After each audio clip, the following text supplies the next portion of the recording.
Allah Subhanahu wa taala kepada seluruh umat masih dapat hadir di rumah Allah ini dalam rangka menunaikan kewajiban kita salat subuh berjamaah dan nanti dilanjutkan dengan kajian subuh. Insya Allah kegiatan kita pada subuh hari ini diberkahi Allah Subhanahu wa taala. Dengan mengucapkan Allahumma shalli ala sayyidina Muhammad wa ala ali sayyidina Muhammad, kita mohonkan kepada Allah untuk dikirim kepada junjungan kita yang besar Muhammad sallallahu alaihi wasallam beserta keluarga dan sahabat dan orang-orang istiqamah mengikuti sunnah beliau. Insya Allah kita termasuk yang dapat syafaat yang berkah nanti. Jemaah subuh yang dimuliakan Allah Subhanahu wa taala, mari kita mulai kajian kita pada subuh hari ini dengan sama-sama membaca lafaz basmalah.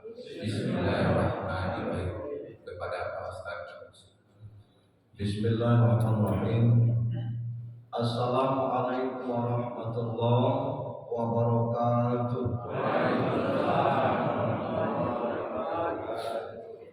Alhamdulillahirabbil alamin. Alladzi khalaqal insana fi ahsani taqwim. Asyhadu an la ilaha illallah al-malikul haqqul mubin wa asyhadu anna Muhammadan abduhu wa rasuluhu shadiqul wa'dil amin. Allahumma shalli wa sallim wa barik ala sayyidina Muhammadin wa ala alihi wa sahbihi ajma'in. Qala Allah ta'ala fi kitabihil karim, a'udzu billahi minasy syaithanir rajim. Bismillahirrahmanirrahim. Ya ayyuhalladzina amanu taqullaha wal tanzur nafsum ma qaddamat lighad. Wa qala ta'ala aidan fa'alhamaha fujuraha wa taqwaha. Sadaqallahu azim. Bapak Ibu jemaah salat subuh yang dirahmati Allah Subhanahu wa taala, subuh ketiga giliran saya untuk penyampaian kuliah subuh Ramadan. Artinya kita menyisakan seminggu lagi dari Ramadan yang kita jalani. Hari ini masuk hari ke-20 atau hari ke-19, hari ke-20 bagi kita puasa. Alhamdulillah kita tetap sehat dan kita mohon kepada Allah sehat sampai ke akhir Ramadan, bahkan sampai ke akhir hidup kita masing-masing. Selanjutnya kita juga bersyukur kepada Allah Subhanahu wa taala. Alhamdulillah Ramadan kita landai lancar dan tidak begitu panas, tidak begitu dingin. Insyaallah menenteramkan hati kita. Hanya saja ada kemungkinan Lebaran kita ini 2 putaran. Sebab banyak sekali kecurangan-kecurangan yang kita lihat. Ada orang yang puasa tidak sholat, ada yang buka bersama aja tapi tidak puasa, ada yang sibuk nyari pakaian Lebaran tapi tidak puasa. Ini kecurangan-kecurangan ini masih. Salam dan salawat untuk junjungan kita Nabi Muhammad. Kita akan bahas 13 keutamaan takwa dari penelitian yang dilakukan oleh Syekh Dr. Mahmud bin Ahmad Ad-Dawsari. Dia meneliti tentang keutamaan takwa di dalam Al-Quran. Tapi sebelum itu kita jawab beberapa pertanyaan. Sejak main jawab-jawab saya ini banyak yang tanya di TikTok. Yang pertama, macam mana nyembelih ayam dalam bentuk banyak. Yang kedua, macam mana hukum memakan sembelihan perempuan. Menyembelih ayam dalam bentuk banyak, kalau dia mesin, ayamnya digantung, tinggal dipotong aja. Menghidupkan mesin itu Bismillahirrahmanirrahim gitu. Mesin itu hidup dengan ayam terpotong, itu sudah, sebab tidak halal memakan sembelihan yang tidak dibacakan bismillah. Begitu juga tukang potong ayam di pasar, santer, bismillah aja dibaca, bismillah. Tapi kalau dia tidak baca bismillah, dia yang berdosa. Karena kita memakan, dia tidak tahu itu kan.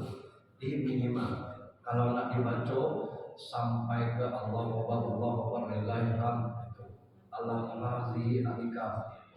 panjang lah. Jadi paling tidak Bismillahirrahmanirrahim atau Bismillah saja itu sudah sah. Itu tentang penyembelihan dalam bentuk banyak. Yang kedua terkait permasalahan wanita yang menyembelih hewan, ada hadisnya.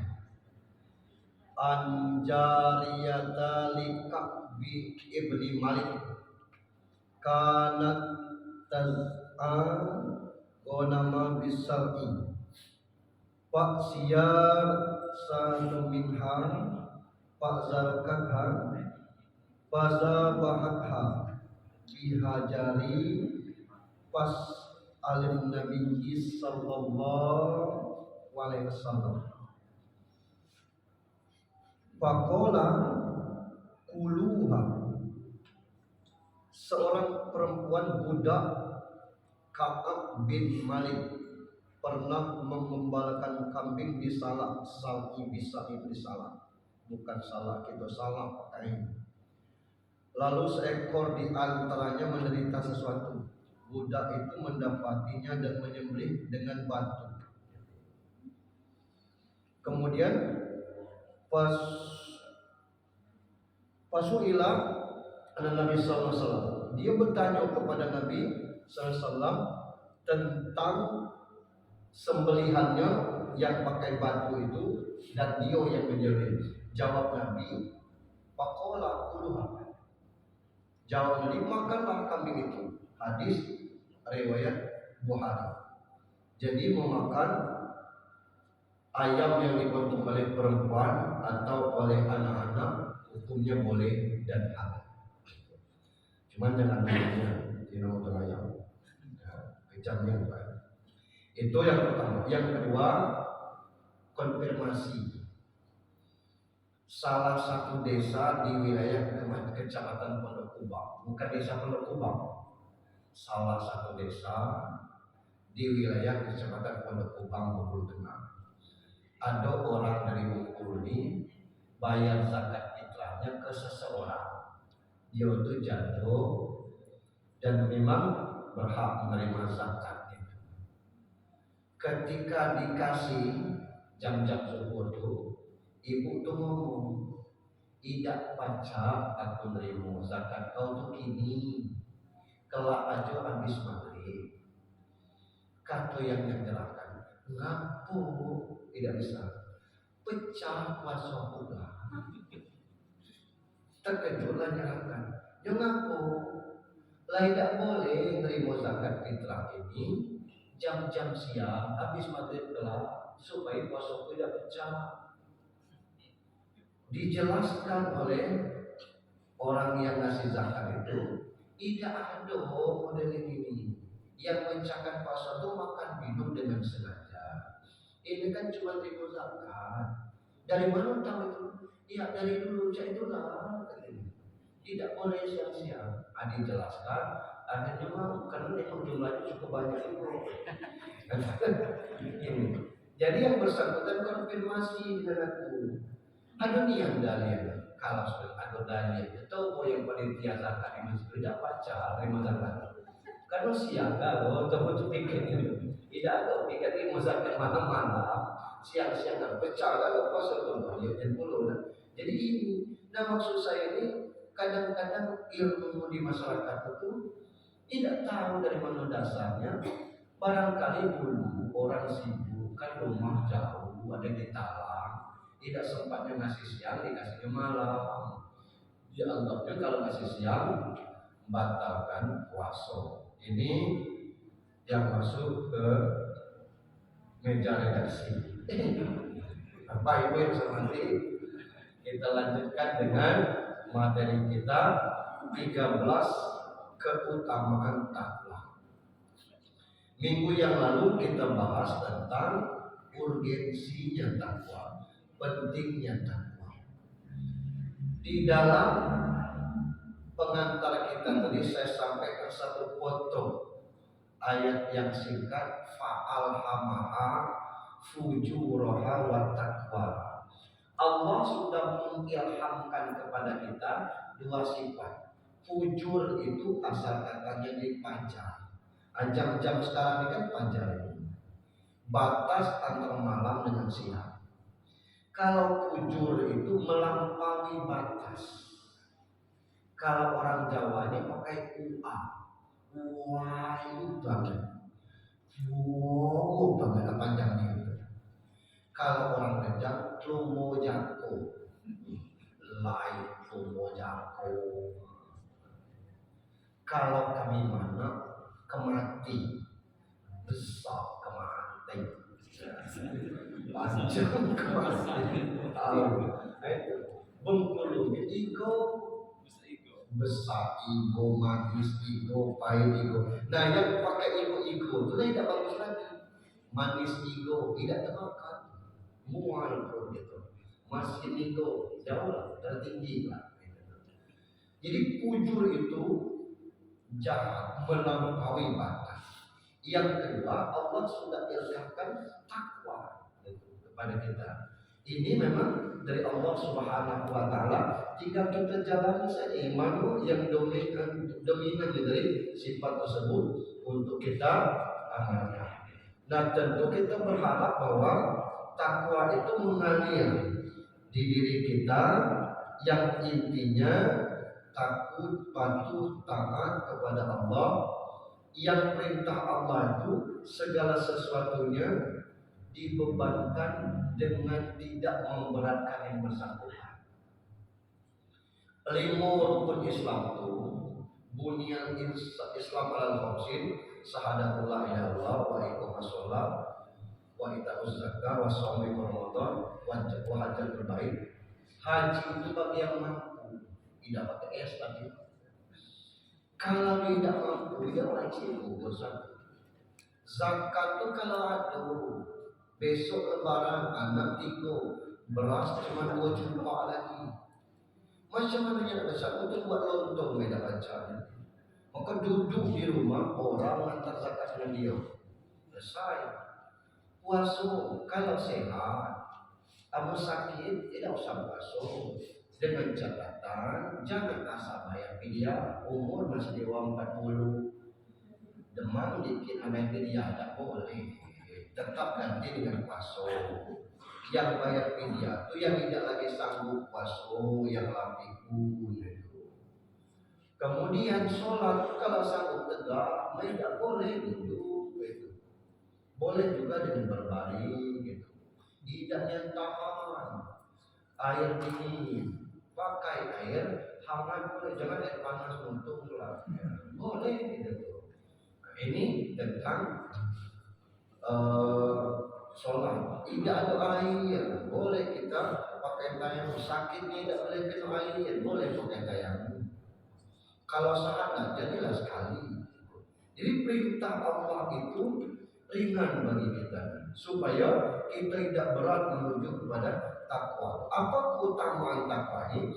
Kata Dr. Mahmud bin Ahmad Ad-Dawsari. Pertama, takwa adalah jalan menuju hidayah. Ya ayyuhalladzina amanu in tattaqullaha yaj'al lakum furqanan wa yukaffir ankum sayi'atikum wa yaghfir lakum dzunubakum wallahu dzul fadlil 'adzim. Wahai orang-orang beriman, jika kamu bertakwa kepada Allah, kami akan memberikan kepada kamu furqan, pembeda baik buruk, salah benar, halal haram. Dan kami akan diamkan kamu dari kesalahan-kesalahan dan mengampuni dosamu, dan Allah mempunyai karunia yang besar. Hidayah itu petunjuk macam-macam bentuknya. Ada yang lewat sakit, waktu sehat tidak nyendak ke masjid, entang sakit itu. Rasul adik mati lalu mana tidak, lalu mana ke bapak? Istighfar, istighfar, astagfirullah. Sehat ya, beguyurlah ke masjid. Sejak itu tidak berani meninggalkan. Itu hidayah. Ada orang yang dapat hidayah dari non-muslim masuk ke Islam. Kayak Irene Handono kan bukan main itu. Gara-gara salah baca Al-Quran.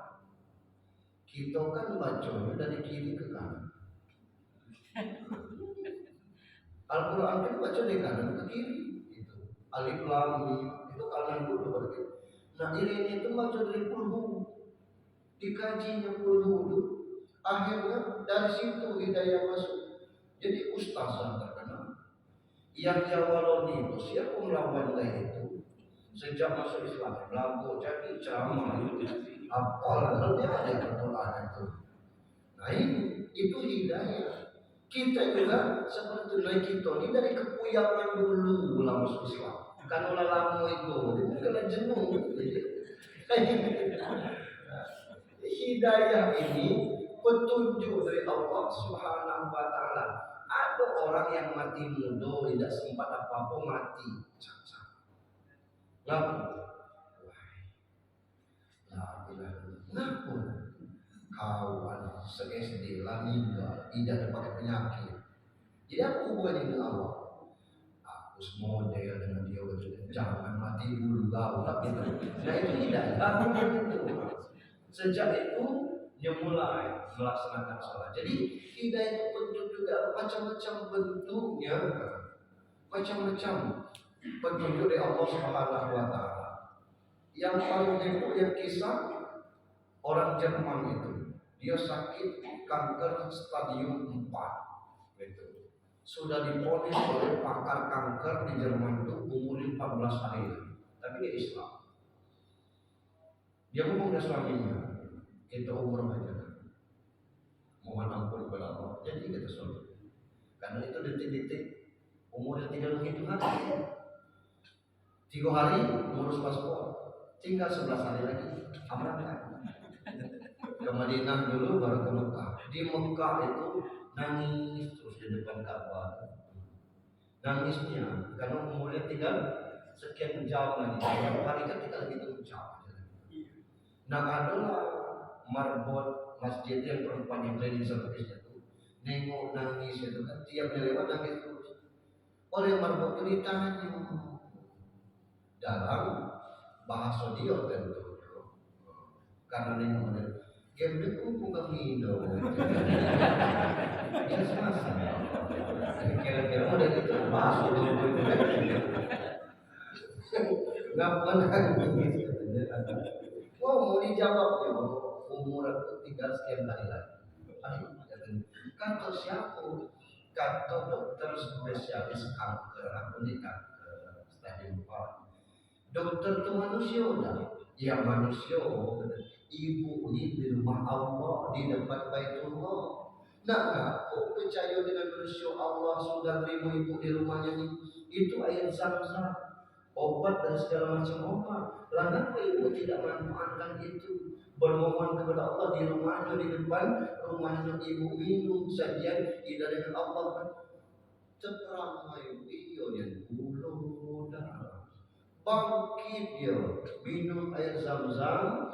Dia tahu tidak ada ucapannya kepada Allah, jika aku mati-matikanlah husnul khotimah, jika ada kesempatan masih hidup yang lebih panjang karena umur. Sambil tahu selesai 2 hari lagi menjelang tanggal 14 hari. Tanggal kira-kira tanggal 13 itu sampai ke Jerman, tanggal 14 telah disiapkan kamar mayatnya oleh dokter. Yo konsul dengan dokter. Nanya, gimana Bu? Itu, ya, bilang, Ibu sudah siap-siap. Kita cek lagi ya, dicek, selesai dicek, dokter, Ibu berobat kemana? Enggak ada. Ibu kemana kemarin? Saya umroh. Kenapa? Menangis dokter Usman. Kenapa? Sel kanker ibu hilang lenyap sama sekali. Jadi tidak ada lagi sel kanker, sehat itu, bersih. Masya Allah, sama-sama dia nangis ya, suaminya juga nangis tidak nyangka ibu itu dokter ditarik laci meja. Bu, saya sudah lama belajar Al-Quran. Ini Al-Quran. Saya butuh satu pembuktian saja, mujizat dengan ilmu yang saya miliki. Ini mujizatnya. Saya spesialis kanker. Dan saya memfoniskan ibu mati umurnya 14 hari dari hari ini ibu harus mati. Tapi nyatanya Allah tidak akan ibu mati, maka tolong bimbing saya Bu, sahadatkan saya masuk Islam itu hidayah.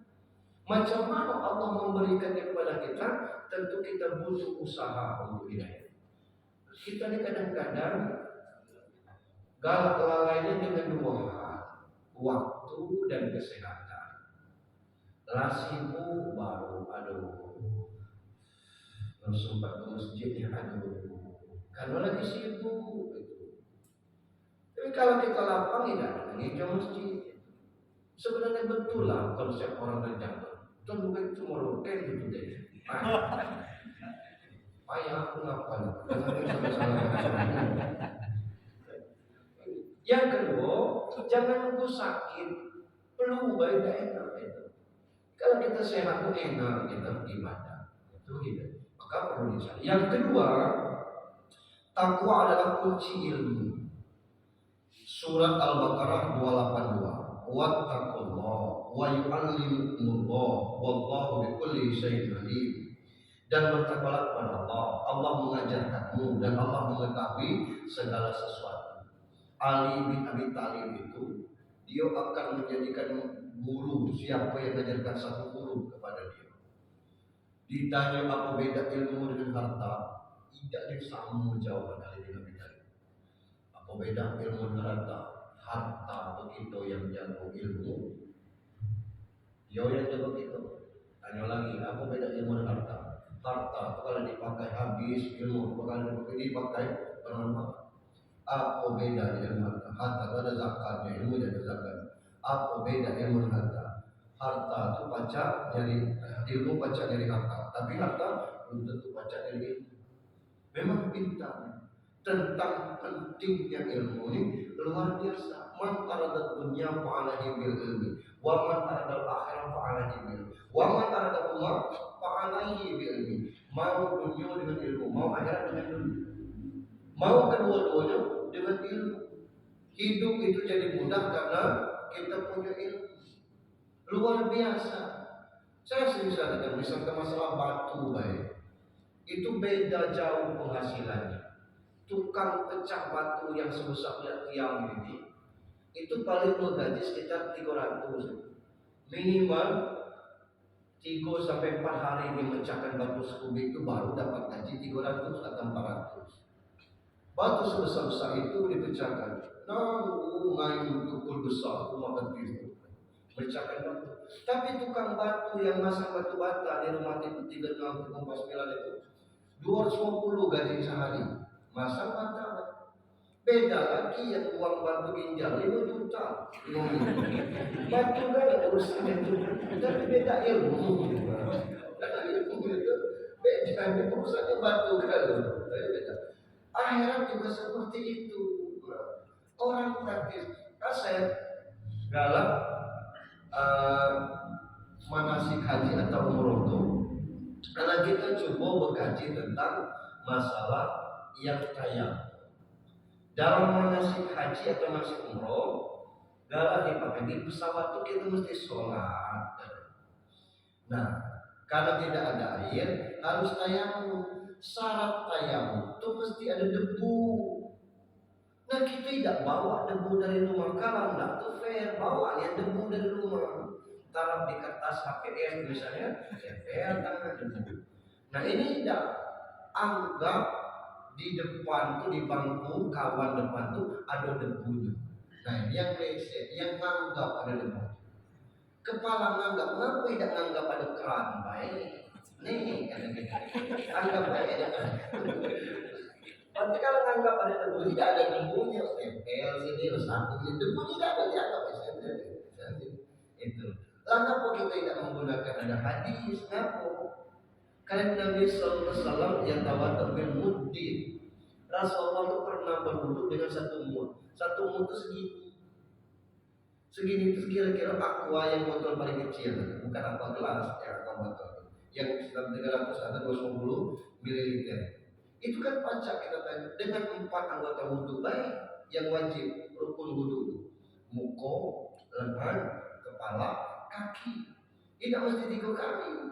Wudu itu cukup sekali. Sunnahnya 3 kali. Nah, kita lebih afdol, tidak perlu ngulang-ngulang lagi. Kalau tayamum sudah zuhur dan sholat Aisyah itu tayamum lagi gitu. Karena itu sekali pakai.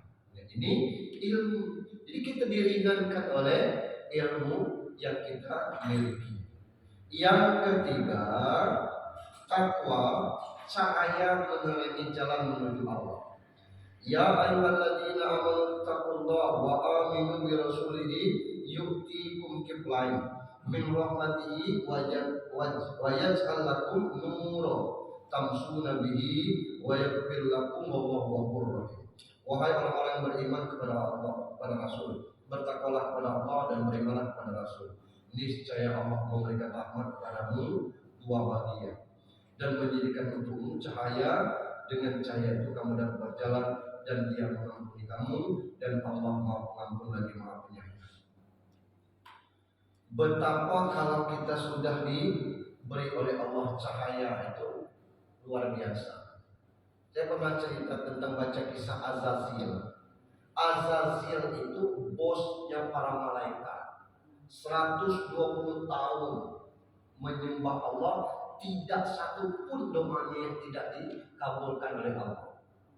Tiba-tiba terlihat tulisan di dinding salah satu surga itu yang menyatakan bahwa seseorang muqarrabin yang dekat kepada Allah dilaknat Allah. Rombongan Israel yang ketua rombongannya ngomong lagi menghadap Azazil, jangan sampai itu yang masuk itu. Ngadap Azazil. Begitu sudah Azazil didoakan Azazil. Suatu ketika Allah kumpulkan seluruh malaikat termasuk Azazil untuk memperkenalkan makhluk baru namanya Adam. Apa kata Allah? Usjudu li Adam, sujud pada Adam. Wah, merah muka Azazil. Membasuh kita benar-benar baik kepada sujud anak budak kecil. Mana yang saya kata? Baca Rasulullah Azazil. Dia marah dengan Tuhan. Aku lah 120 tahun katanya mengabdi di suruh sujud di orang yang kemarin diciptakan. Nah, dia lupa yang nyuruh Allah.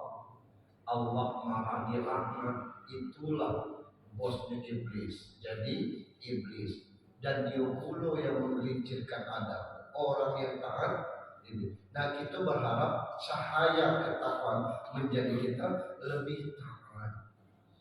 Bukan mudah takwa. Ada kisah dalam hadis, satu pasang rumah tangga suami istri begitu taat, tapi sayangnya miskin dia.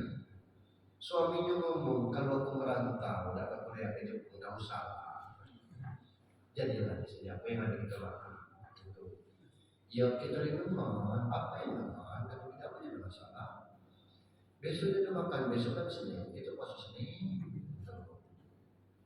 Begitu Selasa yang juga makan, ya sudah kita puasa Nabi Daud ya. Kamis tidak cukup dan kita puasa Kamis. Banyaklah puasanya daripada itu. Dan satu pagi suaminya ngomong, aku berangkat kerja dulu yuk. Dalam perjalanan nengok orang yang kayu. Enggak begitu ini sirik ya ini. Dia tengoknya, akhirnya balik lagi. Kenapa kata bininya? Ambilkan kampal, ada orang yang bakar kayu. Astagfirullah kata bininya. Sirik itu ya, itu kan udah ketebang kayu. Berangkat bawa kayu itu, sebelum sampai dihadap iblis. Kemana bro? Tebang begitu. Sirik dong itu ya kan, bukan kamu.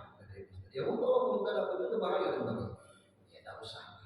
Jangan kurang. Bukan itu tidak boleh dan sebagainya. Apa urusan engkau? Lah, aku yang punya batang, aku yang sembah. Dia beli sekali lagi. Berlaku dengan iblis itu. Kalah, mos iblis itu ampun dan ini. Jangan kau tebang itu tiap pagi.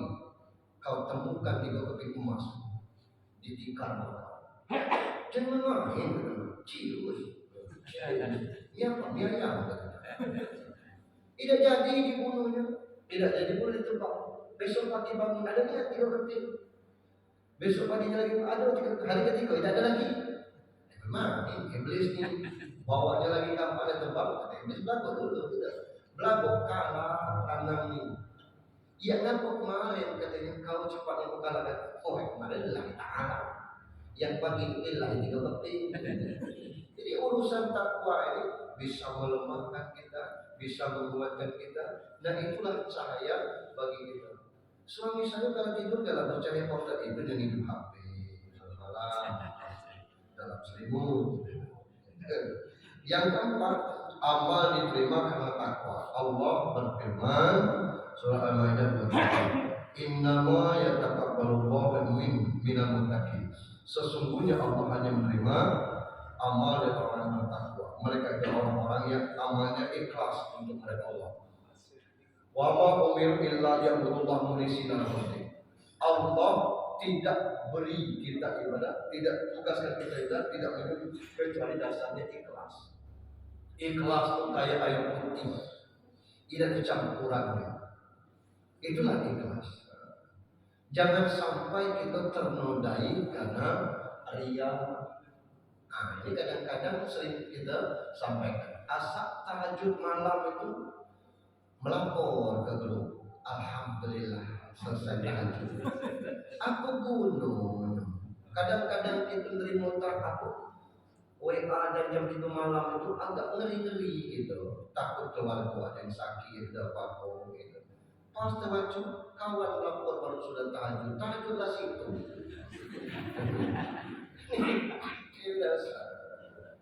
Ada juga yang sedang tawa pakai live gitu. Yang kita sedih itu kadang-kadang pembimbing jamaah. Nah, pakai santan. Alhamdulillah pembimbing jamaah dari tawa guys. Tawa itu tidak boleh kita itu sampai ibarat kita tidak boleh kita ngomong yang lain. Ini lain lewat sosial media. Aku tahu kita model-model itu. Kalau tak mau foto selesai itu boleh. Tapi kalau dalam rukun seperti itu jangan kita untuk hal-hal yang demikian. Ini merusak ibadah kita. Jangan dulu karena kita ria gitu. Mentang-mentang balik dari umroh berubah style, berubah suara. Kata kawan, ini baru balik umroh masih bawa malaikat. Yang dibayang imam kebetulan sebelum umroh memang ada pernah imam. Begitu jadi imam berubah suara. Bismillahirrahmanirrahim. Walaupun jasa sudah memang kita suaranya itu terpaksa kita selesai itu mengaku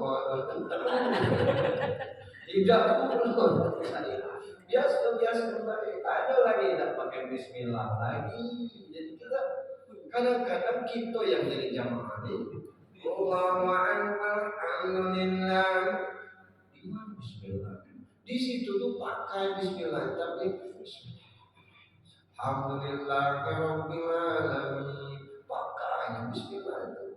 Kita di Asia ini penganut mazhab Syafi'i itu tidak sah kalau kita kurang satu. Al-Fatihah itu 7 ayat, salah satunya Bismillah ayat 1. Bukan tidak dibaca, bukan dibaca, tapi ayo kita tentang itu. Jadi amal kita diterima karena takwa, bukan karena ria. Silakan. Kita bercerita tentang aku malam tadi akulah yang kurang cerita tentang habis subuh balik. Penting aku rupanya belum tahajud. Pas tadi tenang, tidak perlu cerita. Yang kelima, takwa merupakan pintu kemuliaan. Inna akramakum indallahi. Sesungguhnya orang yang mulia di sisi kamu orang bertakwa. Jadi derajat, pangkat, ilmu itu jalan menuju kepada takwa. Innallaha la yanzuru ila suwarikum wa amwalikum, walakin yanzuru ila qulubikum. Allah itu tidak melihat kepada harta kita, wajah kita. Wajah ini kan bisa dipermak, bisa dipoles. bisa ganti kulit, bisa bedah plastik, bisa pakai skincare. Iya bisa. Harta juga seperti itu, kita nengok caca rumah 2 tingkat, bukan rumah baik, di belakang rumah tuh ada kolam renang minimalis. Iya, berapa? 3.000 kali 120.000 minimalis apa? Caca. Kita cuma nengok rumah kawan tercacap-cacap, kita tidak tahu berapa hutang banknya. Nah, itu. Allah tidak silau dengan itu yang Allah mulia. Kalau orang miskin taat beragama itu jauh lebih mulia daripada orang-orang kaya yang sombong. Apalagi orang kaya yang pemurah. Ditanya apa masalahnya, besi itu karat pelan. Itu kok menara tidak selesai. Duitnya wajib berapa kurangnya? Masih banyak.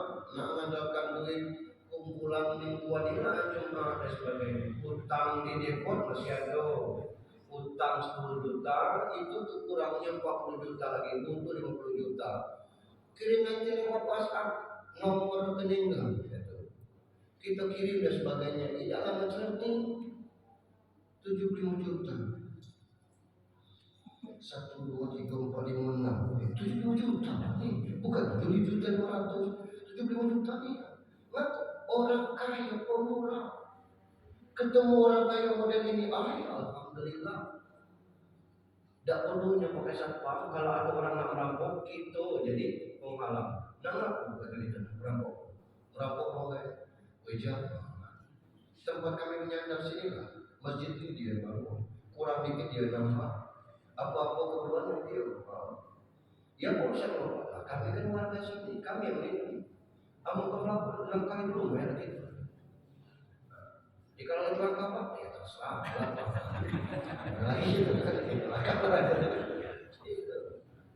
Kalau ada orang miskin taat ibadah,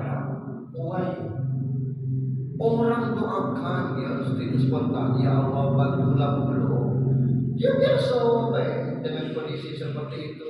Habis suku lah bawa cangkul, nyangkul, minjam-minjam, pakai tanah orang nanam ini nanam itu. Tapi dia taat. 2 kali dia tidak sembahyang, orang tanya mana pasien dapat kabar sakit. Diajak oleh masyarakat, malah kita tengok adanya yang tergeletak. Mengapa tidak berubah? Sakit ringan katanya. Tak apa-apa. Bininya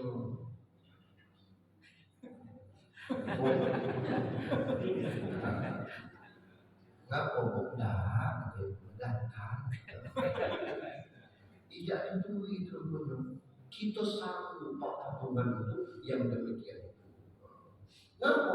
Karena orang miskin yang taat, kemuliaan bagi dia di situ. Nah yang banyak di mana miskin, yang 40 lagi. Ini jangankan Tuhan kita, kalau ada orang miskin taat ke masjid, ya Allah, bau WC itu dia gosok, dia siram. Kenapa Pak? WC ini orang buang puntung rokok sini nih, bau, aku pening ini, apalagi orang lain. Ada orang misalkan sampah kacau dia bersihkannya. Nengok kipas angin masih hidup, masih hidup, dia sibuk matikannya. Aku banyak kena listrik lagi. Ini kan tidak dipakai, dimatikan aja. Kalau ada orang miskin menderita atau masjid, ya Allah, kita merasa betul-betul kehilangan. Kalau dia meninggal, sedih gitu. Kata gitu. Beliau ini pelajaran lagi. Kalau ada orang lain yang mati pelit, dia mati, kita syukur lah, lambat ego mati. Pelit ini ya. Jadi ketakwaan itu yang kita miliki, itu derajat kemuliaan bagi kita masing-masing. Punya bini bertakwa, punya laki bertakwa, ya Allah, luar biasa gitu. Yang keenam, sebelum kita tanya jawab, sebelum kita masuk ke 6, ada yang ditanya karena kita lagi. Nah, Isra suruh 12 ada 6 menit lagi. Ada pertanyaan? Silakan, Pak Said. Bismillahirrahmanirrahim. Pertanyaan bisa bertanya Ustaz. Iya. Yang ingin saya tanyakan adalah bagaimana agar keimanan kita itu bisa stabil. Misalkan Ramadan ini keimanan kita mungkin 90%, mungkin begitu sudah lebaran nanti menurun ke 70%, mungkin ke 2 bulan ke 40%. Iya. Kayak gitu Ustaz, gimana? Itu pertama. Yang kedua, ada yang mengatakan aku adalah Tuhan Allah. Saya pernah baca aku adalah Tuhan Allah. Maka apabila engkau mau bertemu denganku, laksanakanlah sholat. Tadi ayat Ustaz membaca surat Alladzina yahzununa annahum mulaqu rabbihim, Al-Baqarah 45. Nah, bagaimana agar sholat itu bisa seakan-akan dinikmati dengan Allah, seakan-akan. Terima kasih Ustaz. Yang pertama, Rasul sendiri mengakui al-imanu yazidu wa yanqus. Iman itu memang fluktuatif, naik turun. Penyebabnya urusan dunia ini. Nah maka itu setidaknya kalau dia turun tidak hilang dia. Artinya jangan sampai rusak iman. Misal kalau kita terbiasa sholat 5 waktu di masjid, sekali kita tidak sholat, itu gelisah. Itu tanda iman kita masih stabil. Lalu kali mulai agak berkurang, 3 kali aja sembahyang di rumah, yang penting sholat hilangkan itu ya, jangan sampai. Nah itulah kira-kira tentang yazid wa yanqusnya iman kita. Bab kalau kita pelihara orang yang terbiasa sembahyang tepat waktu, ketika dia tidak sembahyang tepat waktu akan berkata dengan sendirinya hatinya. Itu kemudian. Nah ini kita jago. Nah kadang-kadang kita ini galak tidak berlemahan, ngapu gak lelapan. Pas waktu asar tamu ini tidak balik-balik. Itu. Wah ada asar iya kadang-kadang santai baik gitu. Wah lalu orang iya masjid kami itu rajin nggak kita tinggalkan di dalam. Nah itu yang kadang-kadang merusak. Kita ngomong maaf ya saya sholat dulu, aja tapi tidak masalah. Ayo, inilah azan kita ke masjid dulu pakai motor aja. Kalau kita ngobrol lagi, boleh sebenarnya itu. Cuman kadang-kadang kita disegar soal ini, soal ini. Namun itu mesti kita jaga. Yang kedua, aku adalah Allah. Yang model ini nih kajian tasawuf. Ya. Maka kalau orang tasawuf kiblatnya 4. Kiblat hati, kiblat iman, kiblat arah itu beda-beda. Nah yang model ini, nah hati-hati gitu. Karena itu sudah kajiannya tasawuf. Tidak apa-apa kita belajar itu. Cuma jangan jadi tasawuf kita menyimpang gitu. Jadi bagus. Di tasawuf itu kajiannya sudah kepada filsafat, sehingga kita menuju kepada pertanyaan ketiga tadi untuk membersamai sholat itu macam mana sholat itu terasa nikmat, enak kita sholat. Nah diawali dengan keseriusan. Khusyuk itu bukan tidak ingat apa-apa, tapi serius. Wudhu serius. Kemudian kita, siapa yang wudhu tidak serius Pak Ustaz? Wudhu sambil ngobrol itu termasuk wudhu yang tidak khusyuk. Wudhu yang serba cepat, circul, cancul, model itu termasuk wudhu. Kadang-kadang tidak basahnya muka, tidak basahnya sampai ke siku. Itu tidak sah seorang wudhu itu. Kalau wudhu tidak sah, maka sholat tidak sah. Kita nikmati wudhu itu macam mana filsafatnya. Cuci tangan menggugurkan dosa yang dibuat tangan. Ngusap muka menghapuskan dosa yang dibuat oleh mata, hidung, mulut dan sebagainya. Membasuh telinga yang didengar oleh telinga, membasuh kepala, mencuci otaknya dari pikiran-pikiran yang jahat. Kalau sampai seperti itu, kita ingin sebersih-bersihnya. Nah begitu kita sholat Allahu Akbar, maka para ulama menganjurkan agar kita paham arti yang kita baca. Nah ketika kita paham sebagian yang kita baca itu, menjadikan kita misalnya ihdinas siratal mustaqim, tunjukkanlah ya Allah jalan yang lurus. Siratal ladzina an'amta 'alaihim, jalan orang-orang yang kau beri nikmat. Ghairil maghdubi 'alaihim waladdallin, bukan jalan orang-orang yang sesat, bukan orang-orang yang kau murkai. Nah seperti itu kita pahami, menyebabkan kita ibadahnya menyatu niat dengan praktek kita. Subhana rabbiyal a'la, maha suci, maha tinggi Engkau ya Allah. Posisi kita persis di bawah telapak kaki itu. Indahnya filosofinya sholat seperti itu. Saat kita ruku, kita sejajar perut dengan kepala, artinya tai sejajar dengan otak. Lah mulai kurangkan berdiri kita, pas kita sujud, pala di bawah telapak kaki. Nah maka itulah kita disuruh sujud terakhir itu agak lama, dan jarak yang terdekat antara Allah dengan Rabb itu waktu sujud seperti itu. Memahami hal-hal seperti ini menyebabkan kita sholat lebih khusyuk dan lebih nikmat rasanya. Kepada orang-orang yang ditugasi menjadi imam, ngapo ada sunnah nengok kanan nengok kiri itu bukan sekedar sunnah untuk nengok pasukan yang di bawah itu. Kalau umurnya rata-rata di atas 70 tahun, baca ayatnya sedang-sedang, batas ain jadilah. Iya, jangan pula misalnya apa al-waqi'ah apa dibaca sampai tuntas itu. Biasanya surat Hamim saja apa sajadah itu dibaca 2 kali, batas muntakimun. Berikutnya lakukan itu. Kita tidak pernah dihabiskan dalam satu surat seperti itu. Jadi kondisi kita juga memang kalau kita baca Al-Quran, hafal ayat, tidak terasa membacanya. Tapi kawan yang tidak hafal,